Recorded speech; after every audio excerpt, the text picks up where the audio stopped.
Okay, and now we're going to blue. So this is back to the commons. Hide in Mundanity is the first one here. This is 1 and blue for an aura at common. Enchant creature. The enchanted creature is a citizen and has base power and toughness 1/1. Has defender and loses all other abilities. And this is Spider-Man No More in paper. So a 2 mana basically take something out of commission. But it's still a 1/1, so it blocks some things, and this effect is 2 mana rather than the 1, which we get sometimes. That's so much more mana. It's double. It is double. But it's like worse than that. You know what I mean. Oh no, for sure. No, I am backing you up. Yeah, I agree. I don't think, again, great delivery Moogle target. I think this card will be heavily overplayed on Arena. I think I'm not that happy to pick this. You and I both gave this a D+. Yes, yeah, that's probably good to start to start with. Yeah, I'm not high on this card. Like low tier removal, you could play, but I'm hoping not to. We've got. It's also like if they ever use this thing to crew something and then like web sling it back. Like, oh god, there's disaster cases for this. Phantasmal Vision up next. 1 and a blue for a 1/3 villain. It's got flying and vigilance, and when it attacks, you mill a card. This is Mysterio's Phantasm in paper. So 2 mana, 1/3 flying vigilance. Okay. Villain, I like that. Mill a card. That basically means like you'll draw 1 effect on average from your graveyard if this gets in like 4 times or so. Over the course of a game. I don't know. Not super exciting, but it's also a 2-drop with types. One thing we didn't mention for the 0/3 that connived, the blue-black hybrid card, is also that these cards with a bunch of toughness and low power are also awkward into web slinging because they don't actually discourage attack. That's a good point. Yes. Right, like if they have a 2/2, they can still attack into this. You block it, whatever, you don't take any damage, but then they get to do their web slinging, nonsense. So this and not that it'll be super relevant, but this also having vigilance doesn't allow you to web sling with. So also, this is to your point on the pigeon. This is another early creature that blocks the pigeon. So yeah. Pigeon may not be as OP as we're making it out. So what did you give the vision here? We still both gave Vision a C-. I think like as far as 2-drops goes, it's not embarrassing. It holds counters well. It's got types, but kind of filler level. Yep. Snatchback is up next. This is 1 and a blue for an instant with kicker for 1 and a blue. You return target non-land permanent to its owner's hand. If this was kicked, you draw a card. Whoosh is its paper name. Good card. Like this is Into the Royal or whatever you want to call it. We've had this effect before. It's always good. Bounce thing, draw a card. Modality to be 2 mana sometimes. Nothing bad to say about it. It's often uncommon too, right? Well, you have yes, usually, but this exact version is usually common, like the 2 mana plus kicker. Okay, but we get very good card. B- from me, a B from you. Yep, very very happy with that one. This one's kind of cool. Unstable Experiment. I'm curious to see where this lands. 1 and a blue for an instant. Target player draws a card. Then up to 1 target creature you control connives. I love this card. I think this card's... I love the design on this too. Yeah, so like best case scenario, you're in a combat, you get to draw a card, you get a loot, you win the combat, maybe even put something good in the graveyard. Like high upside, pretty high ceiling. Yeah, not a lot to hate about it. I guess it does have some diminishing returns with like, the more you have these, the less likely it is to have a creature on the battlefield. But I think this is just like a generically good spell.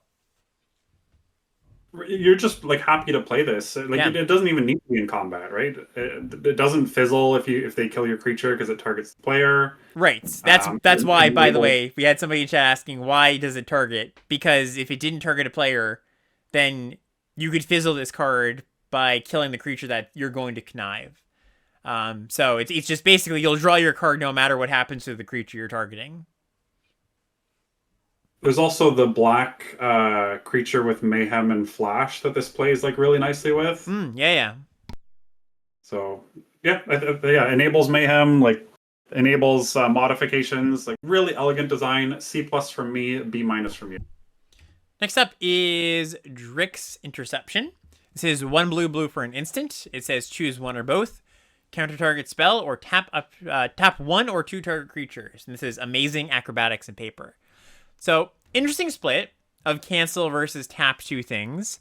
Yeah, I would say it's a fairly minor upgrade on cancel. It's also funny that there's times that if they play a spell pre-combat and you tap something, like instead of letting it trade with your creatures in combat, it could let them web sling. Like the tap could be a downside. Yeah, like you're gonna want to look at that second line of text more as an aggressive thing than a controlling thing. Like not only is it just like not very good to go 3 mana tap 2 things, like just rev up a card, but yeah, sometimes that actually enables web slinging. There is a pretty good package of instant speed interaction in blue, though. I think this card's still, especially in blue-black, I think I'll be pretty happy to play the first copy of it. Yeah, I said it was only a little bit better than cancel, but I think you're kind of fine with cancel. Yeah, we both gave this a C. Yep, makes sense. Obscura Alleylurkers is up next. This is 3 blue for a 2/1 flash villain. When it attacks, it connives, and this is Doc Ock's henchman in paper. I said there was a good flash package. I was not referring to this. Yeah, this one is... Yep, not anything too special. We can quickly go to Pinnacle Research Team, which is 3... We do have to grade it, though. I'll give the grade. Oh, so yeah, okay. Fair. I guess we should do that. Yeah, D from me, D plus from you. Pinnacle Research Team is up next. This is 4 mana for a 1/5. Has the ability 7 mana, so 6 in a blue to draw 2 cards, and this is Oscorp Research Team in paper. Yeah, weird one. Reasonable. I was gonna say reasonable body, but like kind of bad body, to be honest. The toughness thing is also, again, it doesn't stop web slinging. Mm-hmm. If you're conniving, you may be discarding land, so you may not hit 7. Like there's a lot of awkwardness here. We both gave this a D. We've got Arala, Hedron Scaler up next. This is 3 in a blue for a 3/3 legendary creature. It's a villain. Has flying, and it says you can pay 2 mana, exile it from your graveyard, put a +1/+1 counter on target creature. It gains flying until end of turn. Activate that only as a sorcery. And this is Beetle, Legacy Criminal in paper. So 4 mana 3/3 flyer, with types, slightly less with a ability that you can activate with the graveyard. Even slightly or more or slightly less it's not exciting, but I think I'm okay playing this one. Yeah, we both just let this crack into the C range, which is decent for a 3/3 flyer for 4 these days. C minus from both of us. Yep.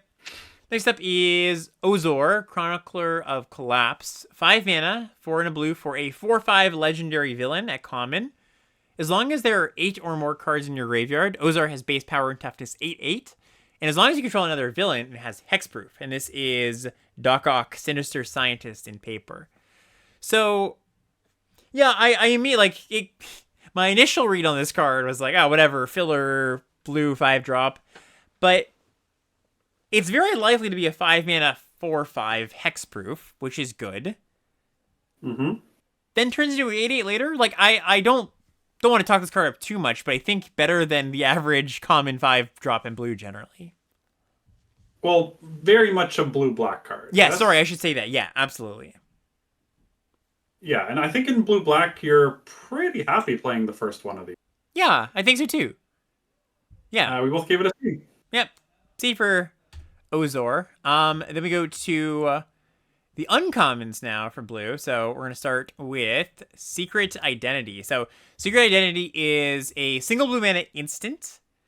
And it says either choose Conceal, which is until end of turn, target creature you control becomes a citizen with base power and toughness 1/1 and gains hexproof, or Reveal, which is until end of turn, target creature you control becomes a hero with base power and toughness 3/4 and gains flying and vigilance.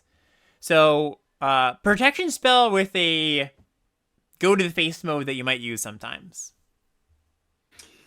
That's okay. That's really selling it. But I think the protection spell is there's a real downside to the protection spell. Like to making it a 1/1, you're saying?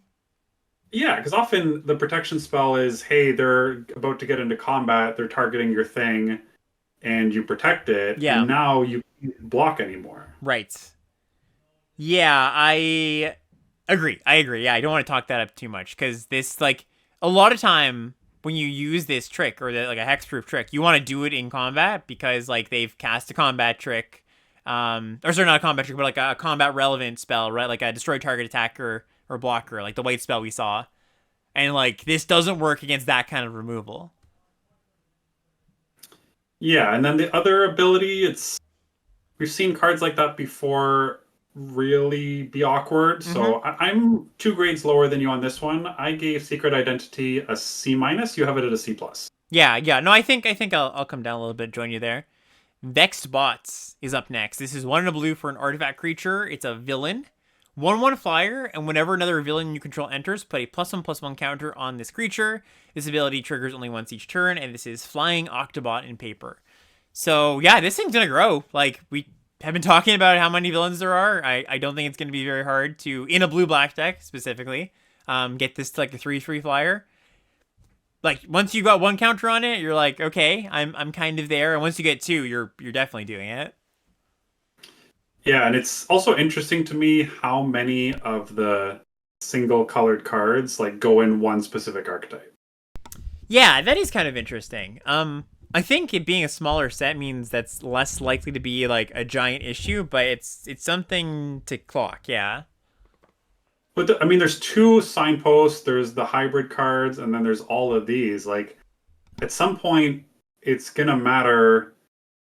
Assuming you find your lane, it's what the thing that's gonna matter most is just what people open. Like, do they Yes. open the blue half of the cards that go in Dimir, or the blue half of the cards that go in Azorius, or like half of each? So, not thrilled about that, to be honest. Yeah, me too. I think that's like the probably the biggest downside of 4-player pods, right? Where it's just like there is more variance just inherently with like what cards you're gonna see. So, Yeah, anyways, that aside, you know, yep, the Xbox is good though. I think we both gave this card a pretty good grade. yeah, we both gave it a C plus. So Nice. yeah, solid card. We got Argyr, Tidal Spinner up next. This is 2 and a blue for a 2/2 legendary creature, Spider. When it enters, return up to one target non-land permanent to its owner's hand. This is Spider Bite Ward, Web Warden in paper. This card is great. This is one of the best uncommons, just like a mana war with a good type, and bounces non-lands, not just creatures. I think the type is worse than it was if it was a villain. Oh, for sure, for sure. But I'm just saying it has a type, right? Compared to, Yeah, yeah. still great. I gave it a B. Gave it a B plus. Yep, very, very strong. We got Vazin, Two-Faced Trickster, which is 3 and a blue for a 2/3 legend villain. It's got Mayhem for 2 and a blue. And he says it enters as a copy, or you may have it enter as a copy of target creature you control, except its name is Vazin. In paper, this is Chameleon, Master of Disguise. So these clones that only clone your things are a lot worse than something that can clone anything. Just as a baseline thought there. Also, like, we've literally had this card as like the mayhem cost, like 3 mana rather than 4, and it's been fine, but not exciting. Yep. I mean, it could be card advantage. That's the one thing that's nice here with the mayhem cost. But otherwise, I don't think like this is a mayhem card, and it's gonna be kind of hard to get like a blue mayhem deck with the density of good payoffs and enablers, I think. Right, because you're right. Because if the mayhem's not for blue white, it's for blue black. Yeah. And in blue black, you often have a lower density of creatures. So what are you copying? And you need like not only a creature worth copying, you need a discard outlet, and you need to have this in hand. Like I think the hoops you have to jump through to this card is going to make it not worth it most of the time. I gave this a D plus. You give it a C minus. Yeah, I think I probably even might want to give it a lower grade. Robotics Mastery is up next. This is 4 and a blue for an aura. It's got flash. The enchanted creature gets +2/+2, and when this aura enters, you make 2 colorless robot artifact creature tokens with flying. Pretty nice, right? Like, if you can... I mean, if winning a combat is the dream, but you don't even necessarily have to. Like, just growing something and making 2 flyers, like, that's very good. I will say for people in this, if I could warn people about something, don't get too greedy. As in, like, you're pretty happy generally with just getting the flyers, like making sure it sticks, basically. Yeah, like the worst thing would be to try to win a combat and then you end up doing it into open mana and then like you get blown out with this. So I think this card is really good. The upside is crazy high. Like 2 flyers on +2/+2 is potentially excellent, but just word of warning, you want to make sure this resolves. So we both gave this a B-. Yeah. Next up, we've got Outsmart the Amateur, which is 3 blue for an instant. Choose one, either draw 3 cards or counter target spell, draw a card. This is School Days in paper. Really nice split here. Like, you know, if it's really great to be able to counter something and draw a card. And the downside of that is like, okay, what if they don't cast anything? Well, drawing 3 is like a totally fine thing to do if they don't play into it. Yeah, this is screwed if you do, screwed if you don't. Like Yeah. this card's so good. I really like this. I gave this a B. You gave this a B-. Yeah, there's going to be a lot of spots where the opponent kind of sniffs this out and they're like, well, what do I even do? Like, I guess I don't cast my good spell and they just draw 3 instead. But, like, yeah, they're not happy with either of them. Next up, we've got Ulk's Mouth Too Many, which is 4 blue for a 4/4 legend. It says you can look at the top card of your library anytime. You can cast spiders and non-creatures from the top. And whenever you attack, you may mill a card. This is Madame Web Clairvoyant in paper. Weird card. Not super into it, I don't think. No, like that kind of reminds me of Minamon or whatever it was. Minamon. Yeah. And that card, I don't think it was as bad as the stats had it, but the stats on that card were atrocious. Yeah, this is just like everything I hate about expensive creatures, like no ETB, small body, no protection. It's not even like amazing when you untap with it, right? Like you might see something you can cast. If not, you can maybe clear the top card of your library. I don't like this card very much at all. Nope, we both gave it a D+. Yep. Blue. Thoughts on blue before we move on? I mean, the one thing that you pointed out that I think is very true is it does look like it has a good flash/instant package. Yeah, I'd common and uncommon. I think the color balance is fairly comparable. Like there's not a ton of busted cards that are and not a ton of, unplayables either. The rares, when we get to those, I think are more interesting to discuss. So I'm not going to go into many broad strokes, but I do think there's a gap at rarity in some of the balance.